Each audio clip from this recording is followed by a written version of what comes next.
Good morning, everyone. What if the phone that you are holding in your hand, through which you experience the world, become a trap? For Sunita, her phone was a looking glass, a mirror reflecting promises of a bright future. Unlike Alice's Wonderland, this did not lead Sunita to a wonderland. It led her into the darkest depths of human exploitation. Hello, everyone. I am Ashvina Basnet from Nepal, and today I am here not just to speak the tragedy of trafficking, but to explore the hidden reality of trafficking beyond statistics and what we as a society can do to combat it. For this, let me begin by sharing Sunita's story, which also reflects the experiences of thousands of other victims and survivors. We found Sunita when she was only 17 years old. She came from a village in Nepal, and at the age of 15, she lost her father. Being the eldest child of the family, the burden of supporting her family fell on her. So at 15, she moved to Kathmandu looking for a job opportunity. There, she met Ramesh. Ramesh was a savior for her at that point of time in Kathmandu, and he promised to find her a job. And he offered her a job in India. So being desperate to support her family, she immediately accepted it. Unlike what she'd expected that he was a savior, he was not. He was rather a trafficker. When she reached Delhi, her illusions completely shattered. Instead of the employment that she was promised, she was confined in a room with 12 other girls. And all those 12 girls were brought for just one purpose, which was to be sold. Thus began her struggle to survive every day. She was forced to have sex with multiple men every day, almost 10 men a day. Every day was filled with physical abuse and relentless exploitation. Her identity was completely snatched. Her name was replaced, her name was changed, erased, and she was throughout controlled by the traffickers. And eventually her identity was just replaced by numbers, transactions, and orders. Not just that, for a girl, having periods is a difficult thing. So only for the first 3 days of her periods, she got rest. However, when she was even pregnant, they gave her abortion pills. Her body was nothing than just a commodity. Unlike cases of trafficking, where we hear stories of girls forced and kidnapped, or let's say they were bribed by the traffickers into one or the other things, nothing of that sort happened with Sunita. Her trafficker Ramesh only used one thing. He simply used a smartphone. He was part of a ring that preyed on girls like Sunita, who were vulnerable, desperate, and hopeful. Once their target was met, with that phone they introduced the girls to a world of promise, glamour, and security. They used social media to manipulate and control the girls remotely. Like Sunita was promised a new life, she and other girls found themselves trapped by the digital lies. You know what? When I looked into her the day I met her, the day we rescued her, there was something words cannot describe because she looked that vulnerable.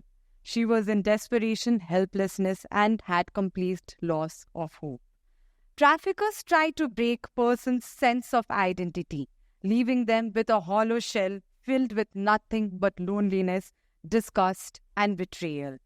What struck me the most that day wasn't just the physical injuries. It was the look in her eyes, and that I have seen it in so many survivors.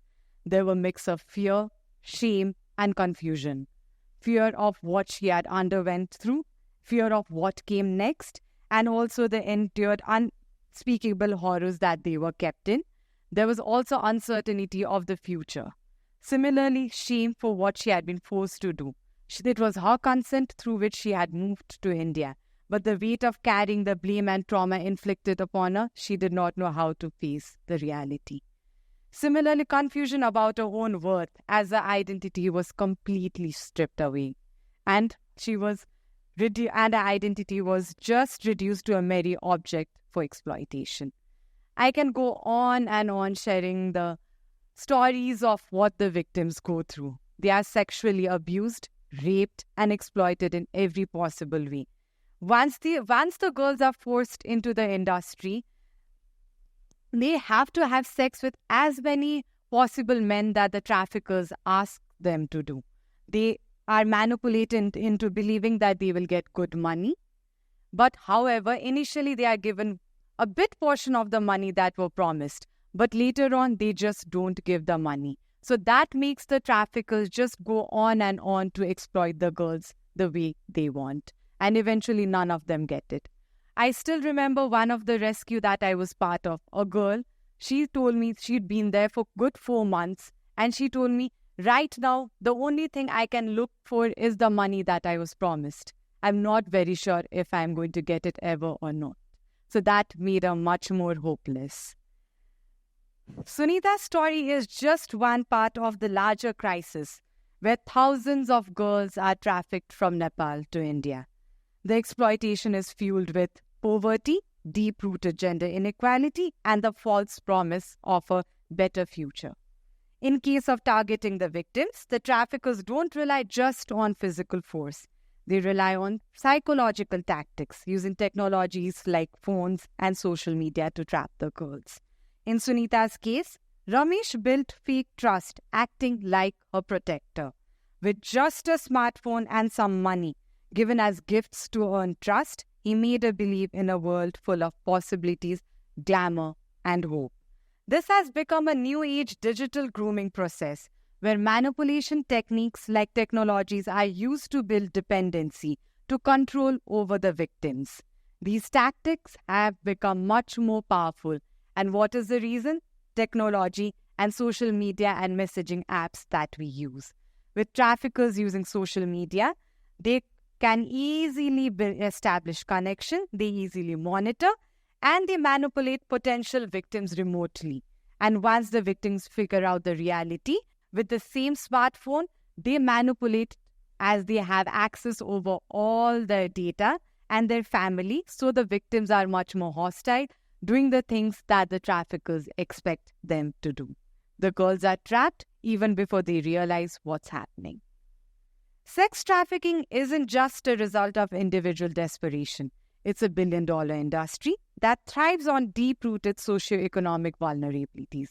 And right now, globalization has made trafficking networks even more organized, creating newer ways to exploit the people. And now, after COVID-19, you've seen how the economic hardships have increased. And the rural people, the people from the rural belt, are much more desperate to find ways out of the situation they are in. And traffickers find this as medium to exploit and target the vulnerable ones. And additionally, right now, what we are facing is the climate change. And that has led to a lot of migration. And again, the traffickers have newer targets. They target girls with promises of job and safety, but the real cost is the freedom, dignity, and humanity. These girls become invisible, exploited in silence, while society often blames them, treating them like criminals instead of victims and survivors. And now, when we are talking about this, since I work on the rescue part as well, I would like to say that rescue is just the beginning of a long road of healing. Many girls, like Sunita, fail to reconcile the person they once were because of the current situation they have been in. They become totally different after the situation they have been kept in. They often experience overwhelming emotions like trauma leaves them powerless, the anxiety keeps them awake at night, and a sense of depression that makes them question if freedom is even possible. However, they still cling on to the hope that one day they can reclaim their dignity and dreams. Now, many of them have asked me, now that people talk about Me Too movements and all movements where girls can voice out what has happened to them, they often ask me, why do these girls not speak up? I would like to tell you, it is not easy to voice out. The chains tied by the traffickers often lead them to have invisible burdens like trauma, fear, and isolation. There were girls who did try speaking up and tried running away as well, tried to find help, but they were just brushed off. No one wants to be with people who have been into prostitution. And similar over here, I would also like to tell you that everyone has stigma when it comes to prostitution. And now with technology in the hands of traffickers, like I earlier mentioned, since their lives are controlled, even if they try running away, the entire technology has held them captive. And they are made to feel hostile, and they are even erased from the world. Even after the rescue, the scars of the experiences linger. Shame, guilt, and haunting sense of disconnection. But all hope is not lost. I've been part of several rescue operations, and I've seen the moment when hope returns to a girl's eye. Sunita was rescued, but her journey didn't just end there. The road to rehabilitation is long and difficult. She battled the trauma, the shame, and the physical damage. But physical recovery is not just the recovery that a girl needs to go through. It's also about rebuilding the stolen life. And it's crucial to remember that these girls are not mere statistics. They are not faceless numbers or broken souls. They are human beings just like you and me, with dreams and aspiration. They cry, they feel, and they hope. They are daughters, they are sisters and friends who deserve a future of dignity and possibility.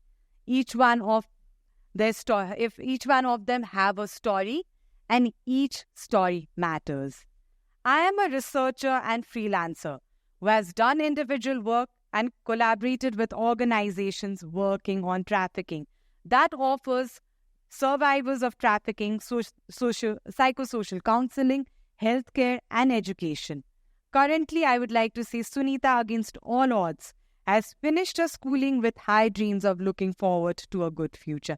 Yet, for every Sunita, there are thousands still trapped, waiting for the chance at freedom. For the past decade, I have dedicated my life to understanding and combating trafficking. I have led rescue operations. I have visited high-risk areas like dance bars, brothels, and the source transit destination routes all across Nepal and India. And I have witnessed the worst of humanity. Every raid and rescue carries a risk, both physical and emotional. Walking into the areas controlled by the trafficker is never easy. But I believe in helping survivors rebuild their lives. And amidst the darkness, I've also seen resilience and hope. I've learned to take these challenges in stride, not as obstacle, but a reminder as to why I do this work. It's about believing there is always hope, even in the darkest situations. Because each rescued life, each survivor finding their hope, finding their voice again, is a step closer to something better. Working for these people throughout my PhD and beyond, I've studied the complexities of trafficking, including its relationship with migration, the socioeconomic vulnerabilities, which makes women easy target. I've worked with survivors, I've listened to their stories, and I've learned one thing. This battle requires more than just the rescue. Seeing hope rekindle in a victim's eyes makes all risks worth it. It reminds me that amidst the dangers I'm contributing to, something meaningful, something that can change their life. And that gives me the motivation to keep moving forward, even in the darkest situation where the road is fraught with difficulties. Through my work with connecting dots and beyond, I've learned that every small effort matters. Even in moments when hope seems lost, it still exists. You always find a way out. And if that hope helps just one girl like Sunita reclaim her life, every effort is worth it. Through the work and network I'm involved with, I'm now looking for a change where I'm looking at holistic change. Initially, I worked on raid and rescue. I've done fundraising. I worked on the rehabilitation programs, and I worked for the direct survivors as well. But this is just the beginning. I'm now looking for places where I can spread awareness of the present reality that protects any girl, women from being victims of trafficking. At the same time, I would work with the survivors so that their traffickers can be arrested. And for that, my approach is very simple. I always believe in changing from the ground up. Also, I've realized that along with all these changes that I'm saying, we need a systematic change. We need policy reforms, international cooperations, and a societal shift in how we view the survivors. Trafficking is not just the problem of NGO or government. It's our collective responsibility. We need to end stigma that surrounds trafficking survivors. I don't see them as victims defined by their trauma. I see them as individuals with aspirations, dreams, and the fierce will to survive, despite every emotion that they tried to break them. They are not broken women. They are human beings with dreams, just like you and me. Today, I ask each of you to recognize your role in this fight, whether through advocacy, spreading awareness, through education, or policy support. All of us can make a difference. And this is not just about numbers, it's about life. At the end of the day, I reflect on my work as a researcher and a human rights advocate. I remind myself that the change we seek is slow, but every step matters. Every rescue, every policy, every conversation brings us closer to a world where a girl does not have to live through what Sunita endured. Together, let us all shatter the looking glass of exploitation and build a future where dreams are not traps but a gateway to possibilities. Thank you.